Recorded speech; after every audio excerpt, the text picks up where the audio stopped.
Ibu kalau diajak bicara berdua dengan ibu bupati, senang tidak? Oh. Diberikan hadiah oleh ibu bupati secara personal, senang tidak? Ini Nabi ngajak bicara langsung kepada kita secara personal dan memberikan hadiah melebihi hadiah-hadiah dunia. Dijamin langsung di lisan Nabi SAW. Sahalallahu lahu tariqan ilal jannah.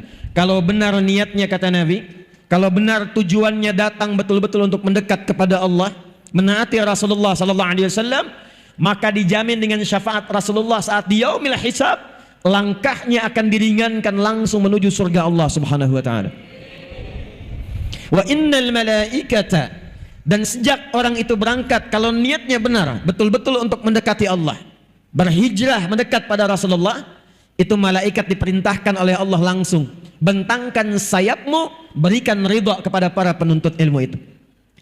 Yang kedua, la tadau ajnihataha ridwan li talabil ilmi, makna kedua memohonkan ampunan kepada Allah. Ini yang menyebabkan satu ayat itu viral turun. Seorang pembunuh sudah membunuh puluhan orang, tiba kemudian ada sentuhan hidayah Allah dalam kalbunya. Allah itu begitu rahman dan lembut kepada hambanya, walaupun dosa itu bergumul, tapi nyawa belum sampai ke kerongkongan, masih diberikan haknya untuk mendapatkan hidayah. Fir'aun itu jahatnya luar biasa. Hobinya bunuh orang. Quran surah kedua ayat ke-49. Ngaku Tuhan, ana rabbukumul a'la. Perhatikan, Fir'aunnya, catat ini. Fir'aunnya itu tidak menutup haknya untuk mendapatkan hidayah dari Allah. Dengan sifat rahmannya Allah langsung berfirman, idhhaba ila fir'auna innahu tagha faqula lahu qawlan layyina la'allahu yatadhakkaru aw yakhsha. Musa dan Harun nggak tanggung, dua nabi ditugaskan hanya untuk memberikan hak hidayah pada orang yang telah menyimpang. Kenapa kalender Islam disebutnya dengan Hijriyah? Untuk memberikan kesan kepada kita bahwa setiap hari, setiap pekan, setiap bulan, dan dievaluasi setiap perganti tahun, usahakan orang-orang Islam itu selalu mengambil, belajar, dan mempraktekkan spirit-spirit hijrah yang pernah diajarkan oleh Rasulullah SAW. Itu rahasianya kenapa disebut Hijriyah. Siapa yang mau belajar dari spirit hijrah ini, dan dia mau menaati Allah dan Rasulnya, maka kata Allah, kalau masih ajal ada untuk berkehidupan, masih belum tiba wafatnya, akan dirubah keadaannya menjadi lebih baik, lebih makmur, dan lebih sejahtera dalam kehidupannya. Nanti saya berikan rahasia kenapa Nabi Muhammad diperintahkan hijrahnya dari Mekah ke Yathrib, bukan ke tempat lain. Dan itu pembuktian dari spirit hijrah. Tapi kalau ada yang berangkat sampai di sini, kemudian pulang ke rumah, belum sempat melihat hari esok, tiba meninggal dunia. Dengan niatnya saja, kata Allah, saking dahsyatnya kita berkumpul hari ini. Apalagi niat kita meneladani sifat hijrah, saking dahsyatnya. Kalau benar niatnya, betul tujuannya, dia wafat, diterima oleh Allah taubatnya, digugurkan dosanya, dan berpotensi dicatatkan amalannya untuk mengantarkan pada surganya Allah Subhanahu wa ta'ala. Assalamualaikum warahmatullahi wabarakatuh.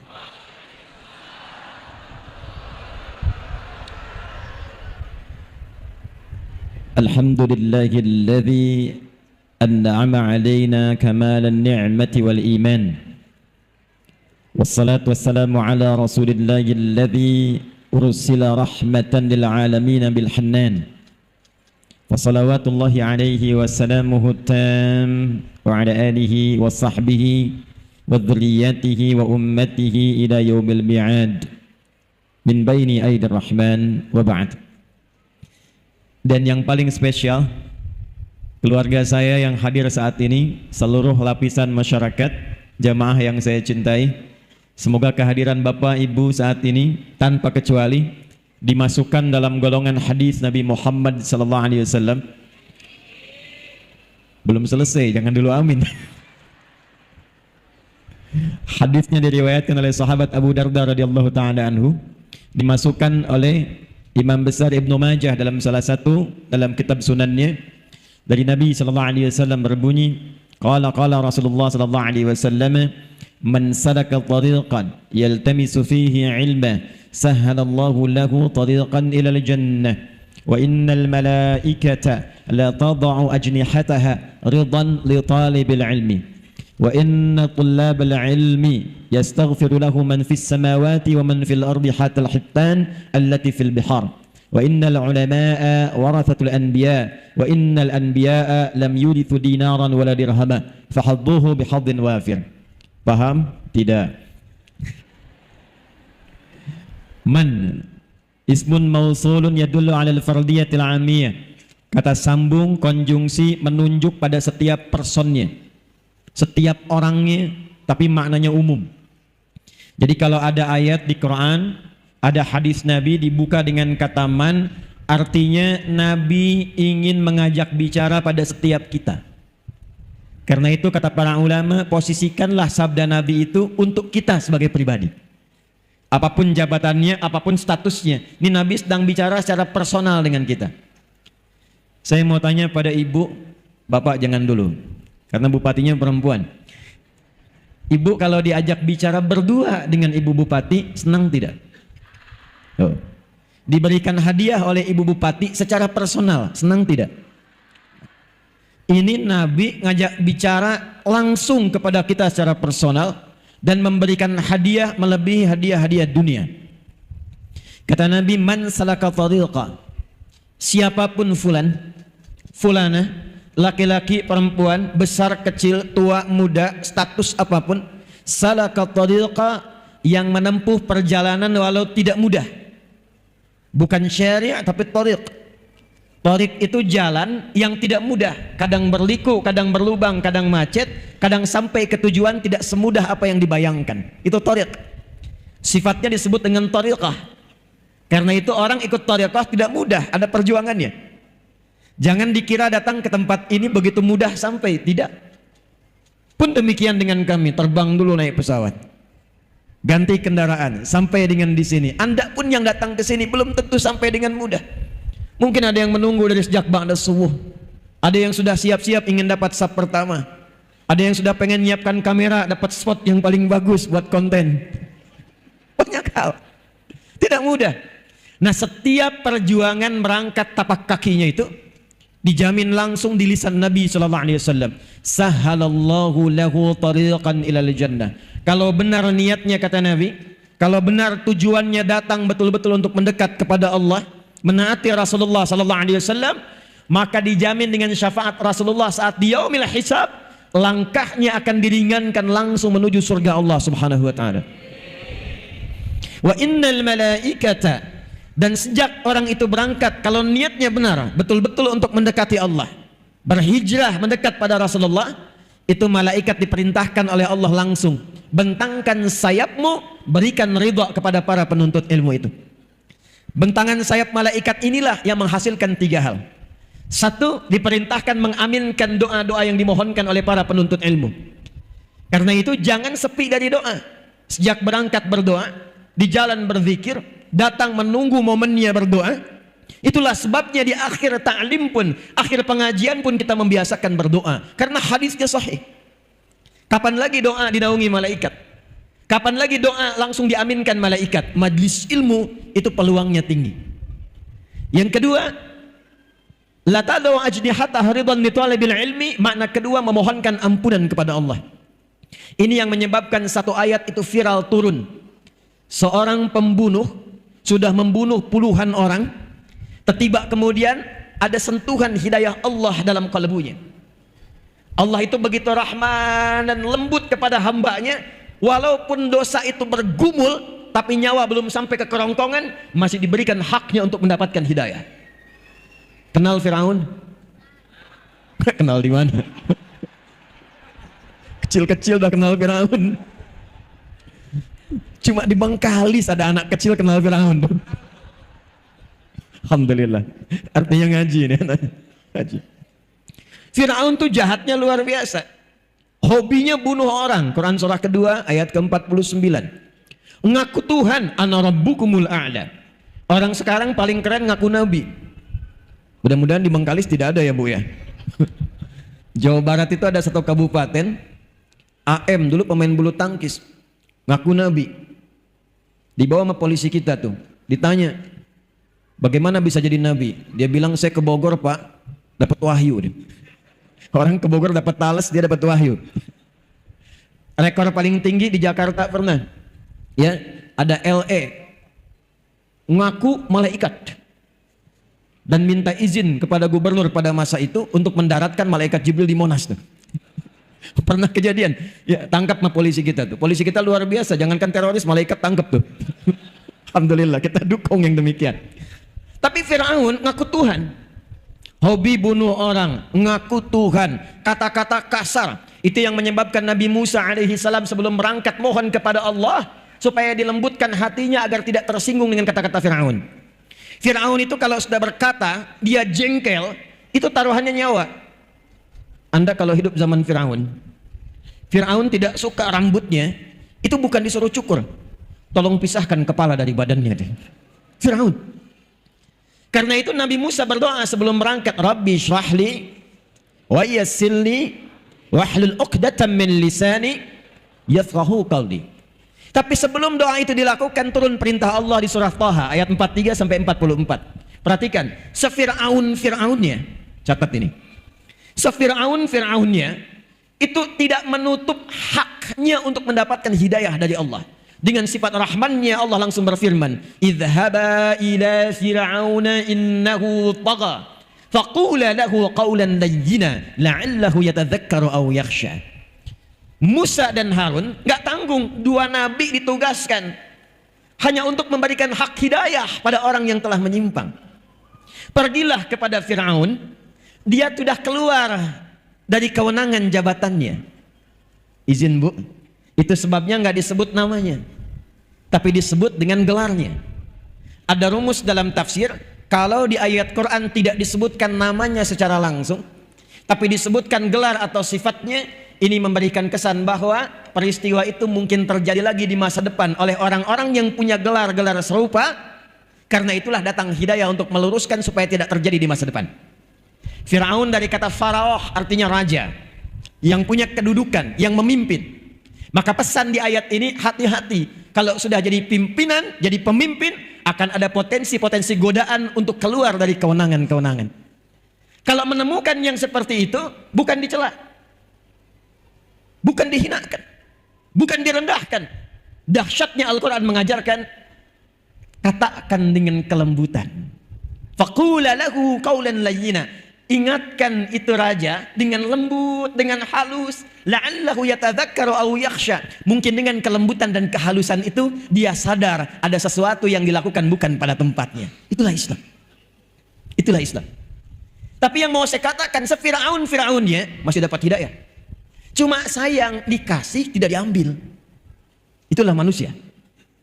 Nah, si pemuda ini membunuh puluhan orang, menghunjam hidayah dalam kalbunya, lalu dia memutuskan untuk mencari ketenangan mendekat kepada Allah. Konsultasi pada seorang kiai, tuan guru pada masa itu. Maka disampaikan oleh tuan guru itu, yang bisa membimbing Anda bukan saya, tapi syekh di tempat fulan. Maka berangkatlah orang itu, diisi di perjalanan dengan memohon ampunan kepada Allah, menyesali dosa-dosanya. Baru di pertengahan dari jaraknya lebih sejengkal, belum sampai ke tujuan, tiba malaikat maut datang lebih cepat dari apa yang dia bayangkan.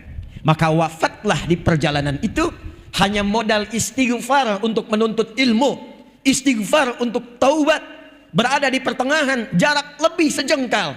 Maka apa yang kemudian disampaikan oleh Allah, diperintahkan pada malaikat, taubatnya saya terima. Amalan sejengkal itulah amalan pertama yang dia lakukan setelah taubat, yang mengantarkan dia pada ridha dan jannahnya Allah subhanahu wa ta'ala.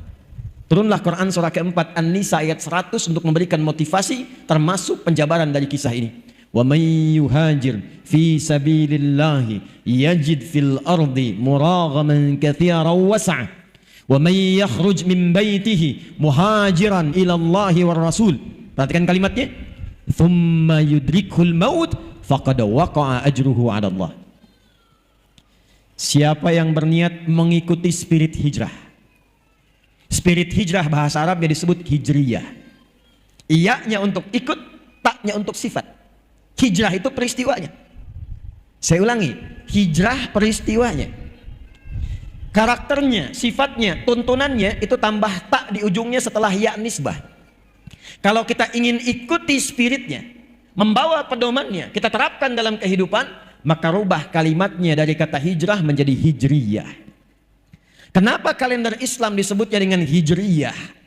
Untuk memberikan kesan kepada kita bahwa setiap hari, setiap pekan, setiap bulan, dan dievaluasi setiap perganti tahun, usahakan orang-orang Islam itu selalu mengambil, belajar dan mempraktekkan spirit-spirit hijrah yang pernah diajarkan oleh Rasulullah SAW. Itu rahasianya kenapa disebut hijriyah. Jadi kalau mau lebih tepat kalimatnya 1445 hijriyah. Itu lebih tepatnya.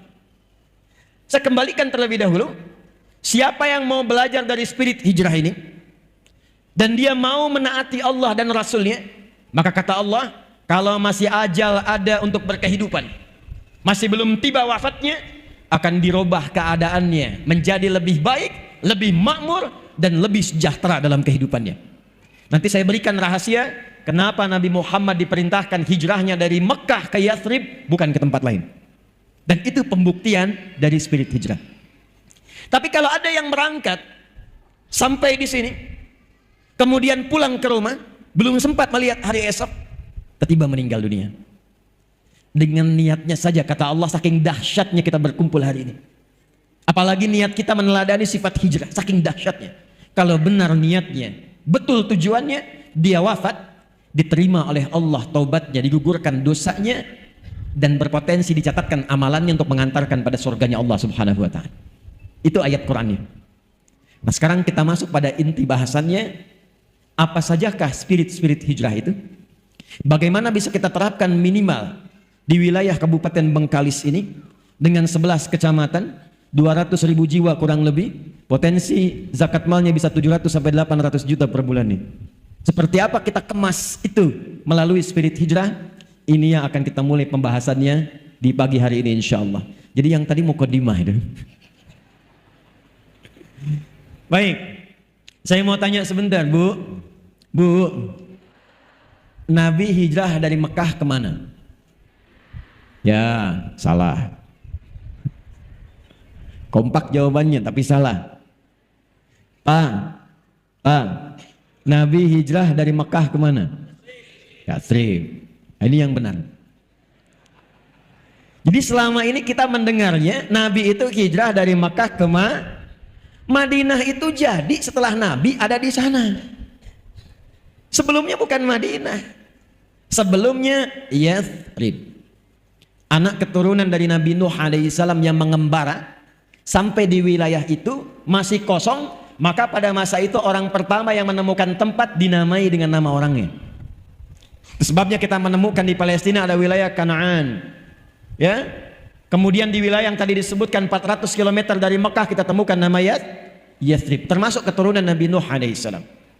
Nanti nasabnya sejajar dengan Nabi Muhammad yang juga keturunan Nabi Nuh alaihissalam. Dari jalurnya Nabi Ismail ke Nabi Ibrahim alaihissalam.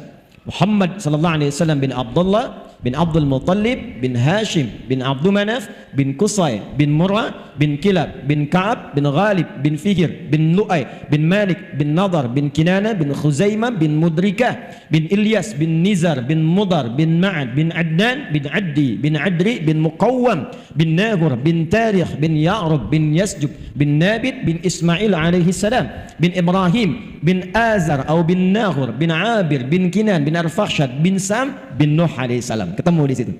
Bin Mihlail bin Matusyala bin Kinan bin Anwas bin Thith bin Adam alaihi salam. Ayo coba ulangi. Ayo. Nah, Yathrib ini kemudian menemukan tempat itu, lalu berkumpullah orang-orang yang datang duluan itu banyak yang datang dari Yaman awal-awal ke situ. Makanya Yaman kata Nabi itu punya karakteristik pada umumnya lembut karena daerah pegunungan dan banyak pertanian. Memberikan pengaruh secara psikologi orangnya lembut, ramah. Terbawalah ke daerah Yathrib ramah. Ada viral-viral di era setelah Nabi Musa alaihissalam akan ada Nabi terakhir orang hebat, orang ramah, orang lembut, orang toleran yang kelak akan mulai berdagang datang pertamanya ke wilayah Yathrib juga dan kelak hijrah ke sana. Maka berbondong-bondonglah orang Yahudi pun datang ke wilayah itu. Salinglah kemudian berkumpul dan muncul sifat keyahudiannya. Dimonopoli ekonominya, pasar dikuasai, riba muncul, ketimpangan muncul. Maka yang terjadi apa? Maaf, tidak stabil ekonominya. Dua, konflik muncul, fitnah muncul, pertikaian muncul. Suku besar Aus dan Khazraj diadu domba, 600 tahun tidak selesai konfliknya. Jadi kalau di Aus, kecamatan Aus ini ada yang meninggal, di Khazraj pun harus ada yang wafat. Ekonomi tidak stabil, konflik sosial tinggi, kriminal banyak. Sampai orang Arab menyimpulkan, kalau Anda ingin lihat sejelek-jeleknya pasar setelah pasar yang di Irak itu, maka pasar yang paling jelek di wilayah Arab, wilayahnya Yathrib. Nggak ideal. Tapi yang paling menarik, kenapa Nabi Muhammad SAW diperintahkan oleh Allah hijrahnya ke Yathrib? Padahal Taif sudah maju. Taif itu maju, buah-buahannya banyak, kotanya bagus. Tapi qadarullah begitu masuk Taif kok dilempari, jangan masuk sini. Itu ada hikmahnya. Itulah sebabnya ketika malaikat penjaga dua gunung turun mengatakan, ya Rasulullah, ya Muhammad SAW, mud yadaika ila sama' atau kama qala, angkat tanganmu ke langit, mohonkan pada Allah supaya aku mengangkat dua bukit ini untuk menghimpit semua orang Taif itu yang telah melemparimu. Kata Nabi, lah, jangan lakukan. Fa innahum qaumun la ya'lamun. Karena mereka cuma kaum masyarakat yang belum paham saja, belum tahu. Ini manhaj dari Nabi. Kalau ada orang belum tahu, jangan dicela. Tapi minimal didoakan, lantas diberitahu. Mungkin dengan doa itu dia menjadi tahu dan menjadi baik di kemudian hari. Maka kata Nabi, kelak insya Allah aku bermohon pada Allah, akan muncul di bumi Taif laki-lakinya, perempuannya, remajanya, anak kecilnya, yang mereka mengatakan asyhadu an la ilaha illallah wa asyhadu anna Muhammad Rasulullah. Singkatnya, terjadi peristiwa Isra Mi'raj. Setahun setelah itu langsung berangkat ke Yathrib. Ini yang akan kita terangkan, ini yang akan kita bahas. Nabi dalam waktu singkat, kalau sekarang dibawa ke Indonesia 2 periode kepemimpinan lah Bu ya. Ya, 5 kali 2 10 tahun itu cuma 10 tahun yang tadinya terbelakang, tidak punya peradaban, konfliknya tinggi, ekonomi tertinggal, segalanya nggak nampak ideal, tiba-tiba berubah jadi suasana kota yang mencerahkan dan viral di antara Arab. Kalau mereka bertanya, mana pasar yang paling bagus? Itu tuh Madinah. Suasananya sudah berubah jadi kota. Mana orang yang paling jujur? Ada di sana, Madinah. Dari suasana terbelakang jadi suasana kota yang menginspirasi, yang mencerahkan. Dalam bahasa Arab, kota yang menginspirasi, mencerahkan disebut dengan Al-Madinah Al-Munawwarah. Itulah sebabnya diabadikan nama ini sampai dengan saat ini untuk memberikan pesan. Siapa yang ingin belajar menata kota yang tadinya terbelakang, mungkin tidak dikenal, mungkin belum ada pengetahuan yang hebat, mungkin belum stabil ekonominya, maka belajar dari spirit hijrah. Kalau benar dipraktikkan, maka dia bisa menjadi seperti kota-kota yang pernah dijelajahi oleh sahabat. Tidak ada satupun sahabat yang belajar dari kurikulum ini, menginjakkan tapak kakinya di setiap tempat, kecuali tempat itu maju. Lihat Andalus, Iberia, Spanyol, Portugal. Itu sebelum Ronaldo lahir. Pique muncul, Xavi muncul, Barcelona, Real Madrid, Sevilla muncul semua. Itu nggak ada apa-apanya terbelakang. Kapan jadi maju punya peradaban 7 abad? Ketika seorang gubernur namanya Musa bin Nusair memerintahkan Tariq bin Ziyad, Pangdam, Panglima wilayah provinsi Afrika Utara pada masa itu, berangkat ke Iberia. Rakyat Andalusia meminta untuk membawa nilai-nilai keislaman dipraktikkan di sana. Nggak nunggu waktu lama, selang beberapa waktu langsung jadi kota berperadaban. Peradaban Islam di Andalus. Eropa yang sekarang maju dapat dari mana pedomannya? Dapat dari mana tuntunannya? Yang Anda lihat sekarang Amerika, Eropa, ada Inggris kemudian, ada Belanda kemudian, ada Jerman kemudian, sampai bahkan ke Pasifik, ke Jepang. Dari mana semua tuntunan itu? Kalau jujur mau belajar sejarah, semua turunannya akan mengerucut kepada masa-masa keemasan di Spanyol yang terhubung nasabnya kepada nilai-nilai keislaman dalam hijrah. Cepat. Ada 3. Ada berapa? Ada 3. Yang paling pokok, yang bila ini dilakukan dan diterapkan di setiap daerah manapun, akan merubah daerah itu secara otomatis menjadi suasana kota yang mencerahkan. Bengkali siap? Bengkali siap? Takbir. Satu, tidaklah Nabi datang ke Yathrib sebelumnya beliau telah melakukan mitigasi dan riset, bahkan dibimbing oleh wahyu. Ini Bu, yang paling penting ketika diangkat menjadi bupati, berpartner kemudian juga dengan DPRD-nya, Forkompindanya, diriset mitigasi. Bagaimana karakter wilayahnya 11 kecamatan 200.000? Apa kecenderungannya? Bagaimana keadaannya? Bagaimana interaksi sosialnya?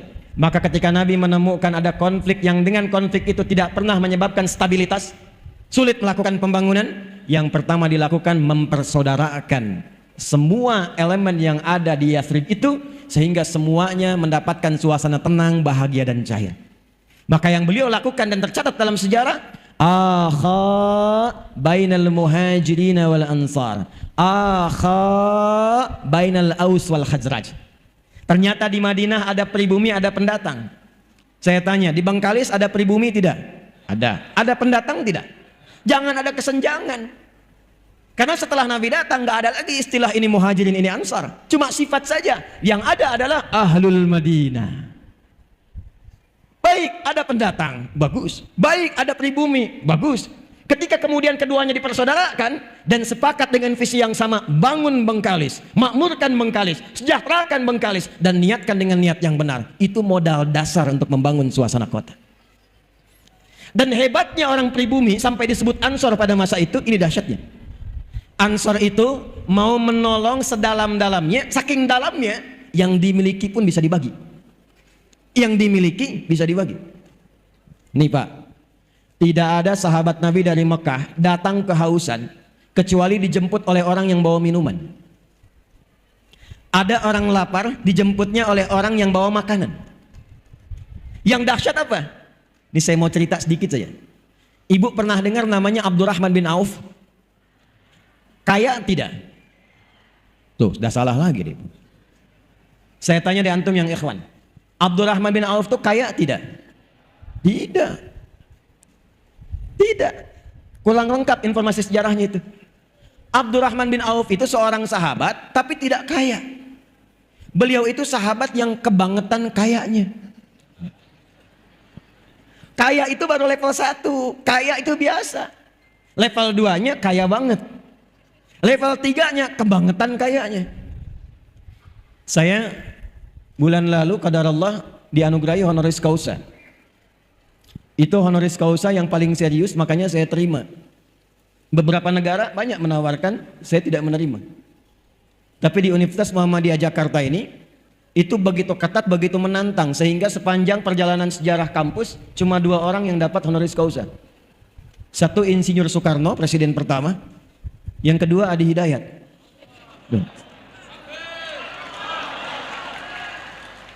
Dan itu 2 tahun. 2 tahun. Mesti dilihat kualifikasinya, mesti bikin karya ilmiah. Karya ilmiahnya diuji oleh semua profesor yang ada di situ. Di antara riset yang saya lakukan adalah bagaimana mentransformasikan pendidikan, menjadikan pendidikan itu bisa membangun peradaban dan kemanusiaan. Salah satu inti risetnya meriset tentang perubahan orang Islam sebelum hijrah dengan setelah hijrah. Saking kaya bangetnya Abdurrahman bin Auf, kebangetan kayanya, saya konversi nilai kekayaannya. Kalau dulu dikonversi ke sekarang, itu jumlahnya sekitar 72.000 triliun. Elon Musk itu baru turun hartanya dari 3.000 jadi 2.800. Jeff Bezos cuma 1.800. Orang paling kaya sekarang 3.000 triliun. Abdurrahman bin Auf 72.000 triliun. Kebangetan gak tuh? Utsman bin Affan itu hampir 50.000 triliun. Bahkan di antara asetnya masih ada sekarang setelah 15 abad. Anda kalau nanti umrah atau haji ke Madinah, saya doakan yang belum berangkat insya Allah berangkat ya. Ya, tidak cukup dengan amin, nabung ya. Nabung. Nanti ke Madinah itu ada hotel. Hotelnya namanya Wakaf Utsman bin Affan. Punya hotel setelah 15 abad, orangnya nggak ada. Investasinya cuma beli sumur plus beberapa kebun. Diwakafkan karena dulu dimonopoli Yahudi. Sekarang oleh pemerintah Saudi dialihfungsikan jadi hotel. Hasilnya disimpan di tabungan atas nama Utsman bin Affan. Disedekahkan untuk umat Islam seluruh dunia. Orangnya nggak ada, punya tabungan di Bank Saudi. Ini orangnya ada, belum tentu punya tabungan. Gimana bisa begitu? Kebangetan nggak tuh? Kebangetan. Jadi kalau ada orang kaya, baru kaya, baru kaya. Ya. OKB orang kaya, baru. OBK orang baru kayanya. Kaget jadinya. Ya, itu belum ada apa-apanya. Jalan-jalan pakai emas 2 kilo misalnya kan. Itu belum apa-apa, Bu. Dicek imitasi. Pakai mobil kayak yang bagus, Lamborghini, dicek minjem. Ya, cuman endorse. Itu belum masuk ke levelnya, yang dulu kaya beneran. Tapi kapan itu terjadi? Ternyata setelah hijrah. Setelah hijrah. Nah, yang ingin saya ceritakan, itu beliau itu saat memilih hijrah, nggak mudah. Orang Quraisy mengatakan, lihat kalimatnya. Kalau engkau ingin berangkat hijrah ke tempat yang Muhammad tuju, silakan berangkat. Kami nggak akan ganggu, nggak akan persekusi, bahasa sekarangnya, nggak akan eksekusi. Cuma harta yang ada di kamu sekarang, kami rampas. Silakan berangkat dengan pakaian yang melekat di badan saya. Orang Quraisy ingin menunjukkan pada masyarakat, kalau hijrah itu jatuh fakir, hijrah itu terhina. Hijrah itu tidak akan pernah sukses. 400 km kurang lebih harus ditempuh dari Mekah ke Yathrib. Jalan kaki, jangan harap ada kendaraan seperti sekarang. Belum tentu selamat. Saya tanya Bapak dah. Bapak kalau disampaikan, pilih mana? Hijrah berangkat dari sini, misal harus jalan ke Bekasi, atau tinggal di sini di Kecamatan Mandau dengan segala fasilitas yang luar biasa, mobil mewah, rumah megah, harta banyak, atau tinggalkan semua itu untuk mendapatkan hidayah Allah, pakai pakaian melekat di badan saja ke Bekasi. Pilih tinggal atau berangkat?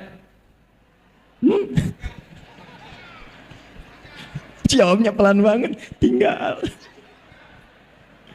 Emang nggak mudah. Nanti kita lihat kuncinya apa. Ternyata Abdurrahman bin Auf memutuskan, saya berangkat. Nanti kita akan belajar pada kunci yang ketiga. Kalau ini ada dalam jiwa kita, dunia kecil. Lewat semua. Kuncinya 3. Nanti yang ketiga itu yang akan kita ambil. Tapi yang dahsyat, istri ditanya, Bu. Karena memang kalau masalah hijrah, suami istri itu kadang-kadang juga belum tentu sama semua. Istrinya ditawari, tenang Bu, maaf ya, saya ke perempuan dulu, ke akhwat.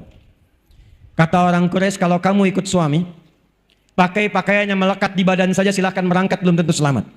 Tapi kalau kamu memilih tinggal di Mekah, kami berikan semua harta suamimu, kami jamin keamananmu, dan kami berikan kesempatan pilih laki-laki manapun terbaik di Mekah ini untuk dinikahi, kami fasilitasi pernikahan ini. Tenang ya Pak, tenang. Bu, anggap suami Bapak nggak ikut saat ini.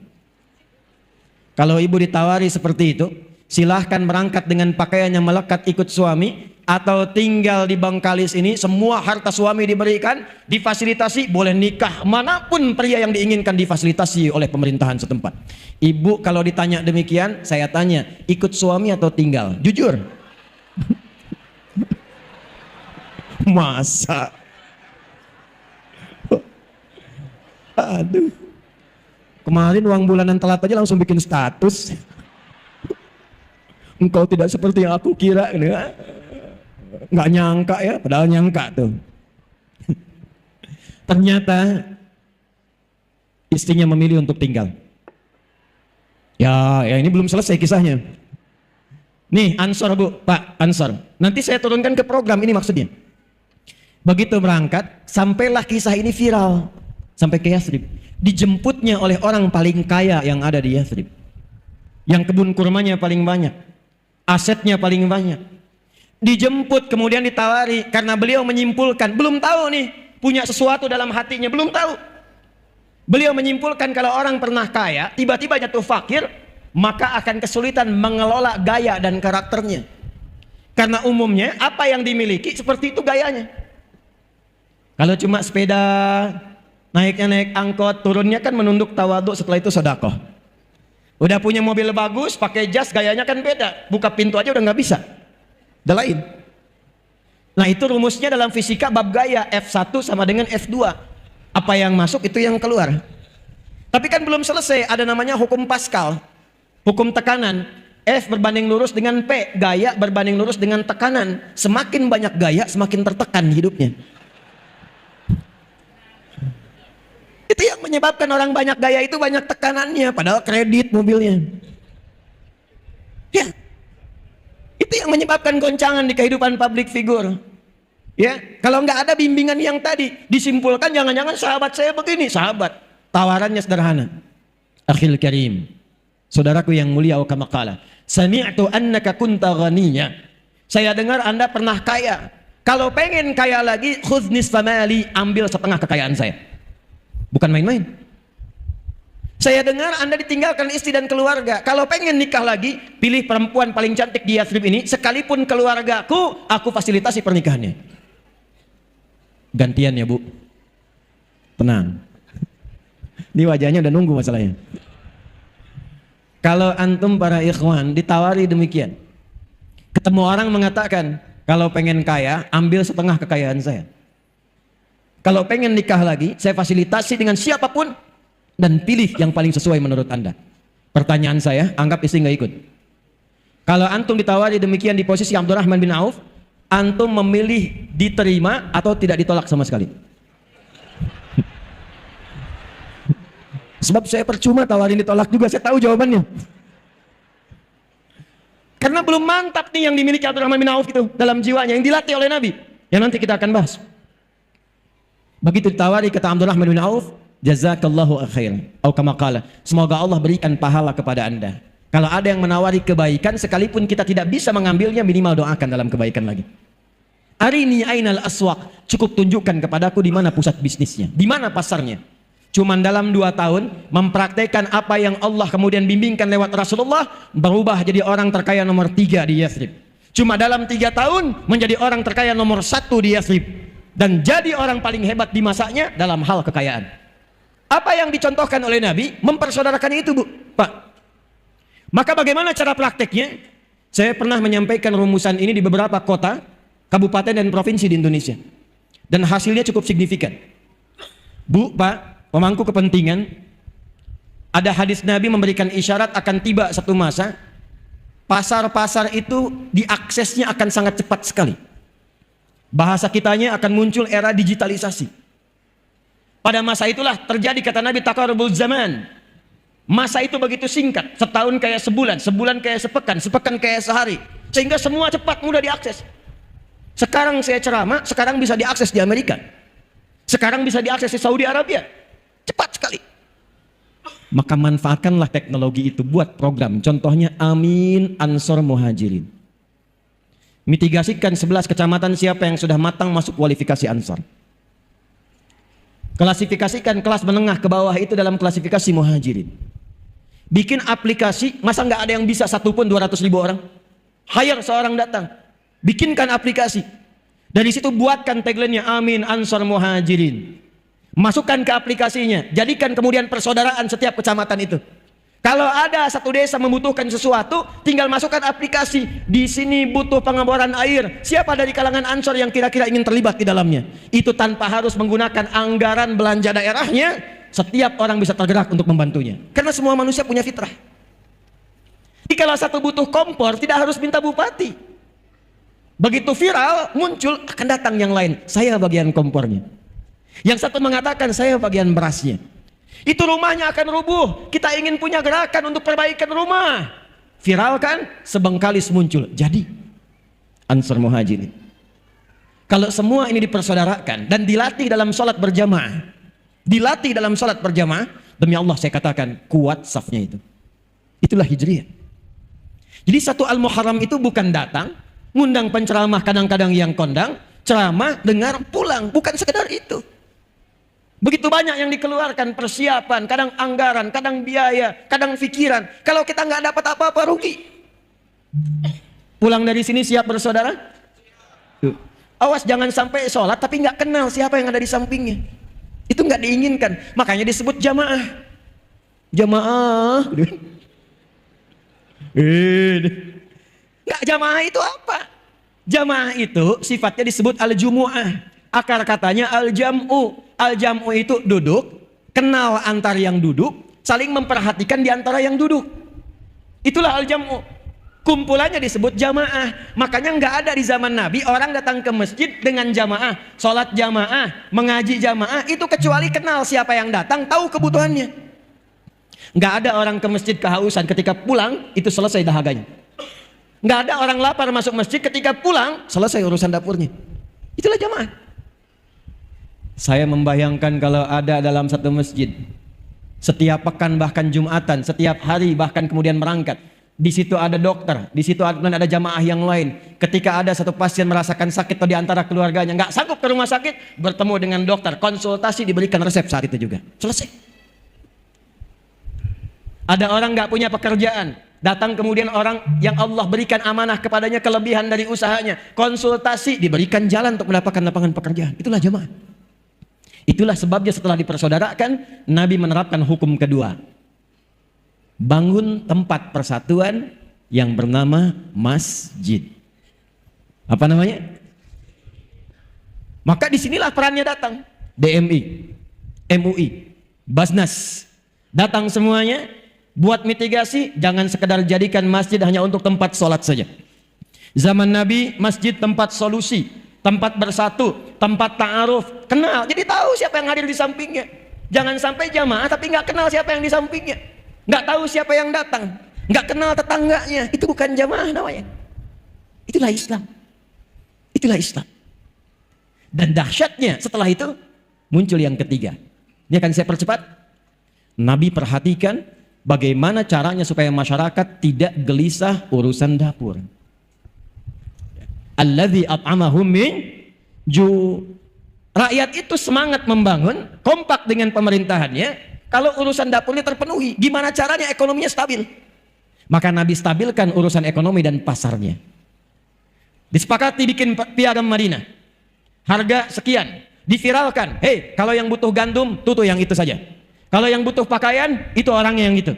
Kalau mau kurma, ini pasar kurma seperti ini. Harganya kemudian stabil. Jadi pasarnya hidup. Nggak ada orang Madinah belanjanya ke Mekah. Nggak ada orang Madinah belanjanya urusan pokok yang di dalam harus ke Syam. Yang nggak ada di Madinah baru keluar dari situ. Tapi UMKM-nya diberdayakan di lingkungan Yathrib yang kelak menjadi Madinah itu. Maka yang ketiga, ibu cek bu, berapa banyak UMKM di kecamatan, semua kecamatan wilayah Bengkalis itu. Siapa saja kemudian yang punya profesi-profesi A. Yang jualan beras berapa? Yang bertani berapa orang? Yang berternak berapa orang? Yang di sayuran mana lokasinya? Maka fasilitasi sekarang eranya era digital. Aplikasi yang tadi masukkanlah kemudian usaha UMKM di dalamnya. Jadi masyarakat tahu kalau pesan beras, oh ini di kecamatan Mando ada berasnya. Belanjanya di situ. Siapa yang ngantarkan? Bikin program namanya Ojek Soleh. Yang pakai Gojek berikan aplikasi lokal. Itu yang ngantarkan. Biaya dari mana? ASN tiap bulan belanjanya lewat situ. Konfirmasikan lewat Basnas. Masukkan ke dalam masjid, kotak infaknya pakai, modalnya nol, nggak pakai APBD. Saya bukan sekedar teori, kami sudah praktekkan di Bekasi. Kita bikin program Ojek Soleh, di mana absensinya di masjid pakai fingerprint. Ojek Soleh pakai fingerprint, klik bunyi. Kalau bukan bagian dari Ojek Soleh, klik. Saya ustadz, saya kiai, saya cek, klik. Silahkan coba lagi. Tukang ojek klik masuk. Kapan absensinya dimulai? Subuh. Jamaah. Konsisten sebulan aman urusan sembako, nggak perlu pikirin di rumah. Sudah dikalkulasikan dari zisnya, zakat, infak, sedekah. Berapa banyak orangnya? Ini bagiannya. Hasil yang didapatkan 70% ambil, 30% tabung. Dibantu progresnya. Dikumpulkan, support yang lain lagi. Kalau yang lain sudah bagus, jadikan beasiswa, berikan tabungan umrah. Tukang ojek yang tadinya ngojek, kebutuhannya terpenuhi, bisa umrah, bisa beasiswa anaknya. Itu spirit hijrah. Dan itulah perubahan yang kita siapkan saat Muharram ini. Kalau bisa kita siapkan demikian, akur tempatnya, demi Allah saya katakan, apa yang terjadi di tempat lain, kegelisahan, maaf, coba cek berita tiap hari sekarang. Tiap hari. Kumpulkan, bandingkan setiap portal berita. Demi Allah saya yakin 85% isinya kriminal semua. Tanya sama teman-teman polisi kita tuh, tentara kita.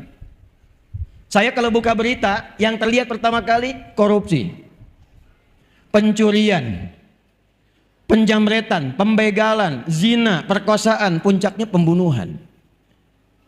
Ini nggak pernah terjadi. Yang dahsyat itu, yang tadinya jahiliyah, semua khatam perbuatan tadi, khatam. Zina semua jenisnya, khatam. Mabuk paling amatir 5 kali dalam sehari. Paling amatir. Pembunuhan hampir tiap hari. Tapi setelah peristiwa hijrah, semua aman, damai, tentram. Tingkat kriminalitas nyaris 0, sekian persen saja. Selesai. Maka berubahlah kemudian kota Bengkalis ini menjadi Al-Madinah Al-Munawwarah. Paham? Baik. Bagian penutup di prakteknya. Saya mau tanya, apakah semua yang di Bengkalis ini muslim saja? Tidak. Ada non-muslimnya? Apa semua yang tinggal di Madinah itu hanya semuanya muslim? Tidak. Ada Yahudinya? Ada. Ada non-muslimnya? Kok bisa kompak? Kok bisa rukun? Kok bisa maju? Di antara faktornya, Nabi menanamkan nilai-nilai toleransi yang luar biasa yang langsung dicontohkan oleh umat Islamnya. Apa di antara prakteknya? Yuk kita lihat contohnya. Saya berikan 2 saja. Ibu ada yang suka masak, Bu? Ada yang suka masak? Alhamdulillah. Lihat, masih ingat hadis Nabi ini? Jika Anda masak makanan, baunya sampai ke tetangga, maka bagilah makanan itu walaupun ibu hafal hanya kuahnya. Jadi ibulah yang masak opor, ibu makan ayamnya, ibu bagi kuahnya ke tetangga, gitu kan? Saat ibu bagi, tetangga, kenapa cuma kuahnya, Bu? Hadis Nabi. Gitu ya. Itu maksudnya, kalaupun ada bumbu-bumbu yang kadang orang salah paham karena mencium bau tak sesuai masakannya. Sekarang ada bumbu rendang yang dimasak tempe. Bumbu opor yang dimasak singkong. Supaya tak salah paham, kirimkan keadaannya supaya dia mengerti apa yang dimasak itu. Tapi saat dikirimkan itu, apakah Nabi mengatakan kalau tetangga Anda orang Islam saja? Tidak. Betapa banyak non-muslim dikirimkan. Allahu Akbar. Dan yang paling indah itu ketika diberikan, bertanya, Anda baik sekali. Perhatikan jawabannya. Bukan. Allah yang memerintahkan saya untuk berbagi. Kenal Allah. Anda masak, tetangganya mungkin bukan yang muslim saja. Ada yang Kristen, mungkin Hindu, mungkin Buddha. Masak. Datangi. Anda sampaikan begitu keluar, pagi Bu, ini kebetulan saya masak rendang 1 panci.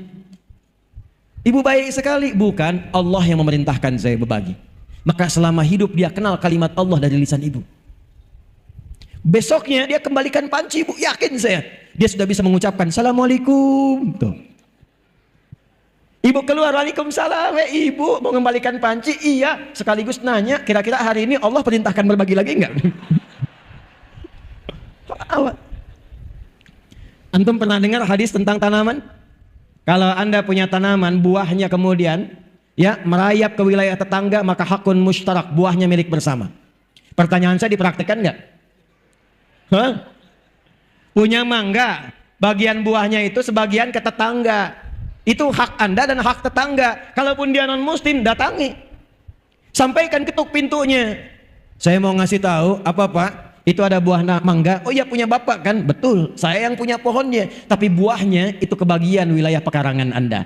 Daunnya jatuh ke tempat Anda. Anda yang melihat matangnya. Jangan sampai Anda membersihkan daunnya, kami yang makan buahnya. Itu adalah hak kita bersama. Kalau ingin ambil, ambil. Jangan pernah bertanya pada saya, karena itu hak Bapak dan Ibu juga. Dia tanya, dari mana ketentuan itu? Allah yang memerintahkan kami berbagi. Kenal Allah. Nikmat. Tapi kadang dia nggak tahu kalau tumbuhan beda dengan hewan. Besoknya ayam Bapak main ke pekarangan dia.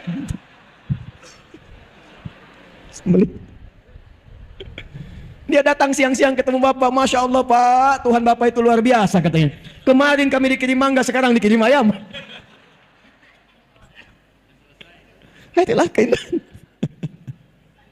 Baik, saya kira tidak banyak yang ingin saya sampaikan. Yang penting poin-poin hijrahnya yang kita siapkan. Jadi sekarang saya ingin membawa resolusi kesepakatan bersama demi Bengkalis yang kita cintai ini. 1, siap bersaudara? Saya tidak ingin mendengar lagi ada orang bertikai di Bengkalis ini. Ada orang yang mengambil hak orang lain. Ada pembegalan di Bengkalis ini. Kalau kita sudah kompak menyiapkan persaudaraan, tunjukkan, berikan inspirasi lewat kegiatan di pagi hari ini ke seluruh wilayah Indonesia bahwa Bengkalis akan memancarkan cahaya-cahaya kemuliaan sehingga menjadi suasana kota yang menginspirasi dan mendapatkan satu predikat baldatun thayyibatun wa rabbun ghafur. 2. Pemerintah dan masyarakat kompak. Hadis Muslim nomor hadis 1855. Perawinya namanya Auf bin Malik al-Ashja'i. Diriwayatkan oleh Imam Muslim, dicantumkan dalam salah satu kitab sahihnya. Kalau ingin kompak, maka kata Nabi rumusnya sederhana, hadisnya sahih. Khiyaru a'immatikum man tuhibbunahum wa yuhibbunakum wa tusalluna alaihim wa yusalluna alaikum. Kalau Anda ingin menemukan pemimpin-pemimpin yang baik, bupatinya baik, wakilnya baik, DPRD-nya baik, ya, kemudian apalagi Kapolresnya kemudian baik, Polseknya baik, kemudian di TNI-nya, Kodimnya, kemudian dan Ramilnya baik sampai ke bawahnya, kuncinya satu. Kata Nabi, berusahalah untuk saling mendoakan sehingga tertanam rasa cinta di dalamnya. Doakan beliau-beliau ini, karena hisabnya tidak mudah, tidak ringan, Bu. Ada orang kepleset di salah satu kecamatan yang dihisab Pak Camat, laporannya Bu Bupati. Tidak mudah, didoakan. Dan ketika doa disampaikan oleh jamaah, sampaikan jamaah, hidayah Allah diturunkan. Datang ulama-ulama yang baik dari MUI-nya, DMI-nya, Basnasnya, duduk sama-sama bagaimana caranya memberikan kemaslahatan pada masyarakat. Ibu pun mendoakan, bapak mendoakan. Kalau sudah saling mencintai, maka dilanjutkan. Itulah yang akan menjadikan semua dikumpulkan dalam kebaikan yang bahkan doa pemimpinnya sulit untuk ditolak oleh Allah Subhanahu wa taala. Kalau Anda kembali, ada masjid, ini sebelum saya tutup, ada masjid tapi nggak ada jamaahnya, tolong data siapa saja tetangga-tetangga muslim yang muslim, siapa saja tetangga masjid yang muslim. Tidak usah diceramahi, tidak usah dimarahi. Sabtu habis subuhan sebelumnya beli buah, jangan banyak-banyak, 5 aja, masukin kresek plastik. Habis subuh jamaahnya tengok ke rumahnya, datangi, Assalamualaikum Pak. Salam, sehat Bapak? Sehat. Kami kira sakit Pak, tadi nggak kelihatan di masjid, ini kami bawakan buah. Itu insya Allah duhur dia ke masjid duluan sebelum Anda datang, penuh. Setelah itu kerjasama, kuatkan ukhuwah, seimbangkan pasar, kompak kita praktekkan. Semoga menjadikan Bengkalis ini insya Allah sebagai kabupaten menuju kota yang dirahmati oleh Allah Subhanahu wa taala. Alhamdulillah, saya kira itu yang bisa disampaikan yang menjadikan kita menutup dengan doa di kesempatan siang hari ini. Mudah-mudahan semua yang datang dirahmati oleh Allah Subhanahu wa taala, diridhai, disehatkan, dikuatkan dan diberkahi kota ini dalam kebaikan. Allahumma taqabbal minna innaka antas sami'un alim wa tub 'alaina innaka antat tawwabur rahim. Nahmaduka hamdan kama 'allamtana an nahmadak wa nashkuruka syukran kama 'allamtana an nashkurak antal muqaddim wa antal muakhir biyadikal khair innaka 'ala kulli syai'in qadir. ربنا نصلي ونسلم على حبيبك الكريم رسولك المصطفى الأمين سيدنا محمد وعلى آله وصحبه أجمعين. ربنا لا تدع لنا في مقامنا هذا ذنبا إلا غفرته. Ya Allah, kalau ada pendosa hadir di sekitaran masjid ini, di dalam majlis ini, jangan biarkan ia pulang sebelum Kau ampuni seluruh dosa-dosanya. Wala hamman illa farajtah. Jika ada di antara kami yang tengah hadir dengan kegelisahan, jangan biarkan ia pulang kecuali Engkau telah tenangkan keadaan hatinya. Allahumma wala asran illa yasartah. Ya Allah, Engkau maha mengetahui, boleh jadi ada satu di antara kami yang datang membawa kesulitan di pekerjaannya, di rumah tangganya. Mohon jangan biarkan ia pulang kecuali Engkau telah angkat dan hilangkan seluruh kesulitannya.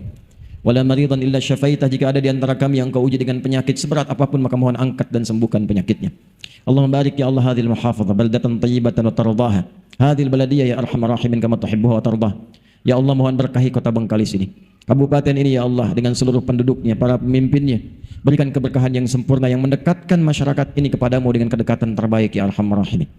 Allahumma ya rabbal alamin ati anfusana taqwaha wa zakkiha anta khairu man zakkaha anta waliyuha wa maulaha. Alif baina qulubina wa jannibna minat tafruqah. Ya Allah, lembutkan hati kami untuk bersatu dalam kebaikan. Jauhkan kami dari perpecahan.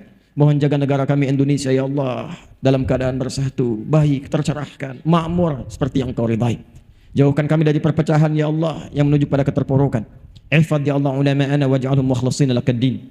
Ya Allah, mohon jaga dan berikan hidayah pada para ulama kami. Tuan guru kami adalah ikhlas dalam berdakwah, mencerahkan, menyatukan umat, mengajarkan kebaikan-kebaikan yang mendekatkan kepadamu dan Rasulmu sallallahu alaihi wasallam. Rabbana atina fid dunya hasanah wa fil akhirati hasanah wa qina adzabannar. Wa sallallahu ala sayyidina Muhammad wa ala alihi wa sahbihi ajma'in. Wa akhiru da'wana subhanakallahumma wa bihamdika asyhadu an la ilaha illa anta nastaghfiruka wa natubu ilaik. Walhamdulillahi rabbil alamin. Karena ibu Tadi menutup dengan pantun, maka saya harus jawab pantunnya. Bilang cakep ya. Alhamdulillah. Aura kasih jalan-jalan beli kue lapis.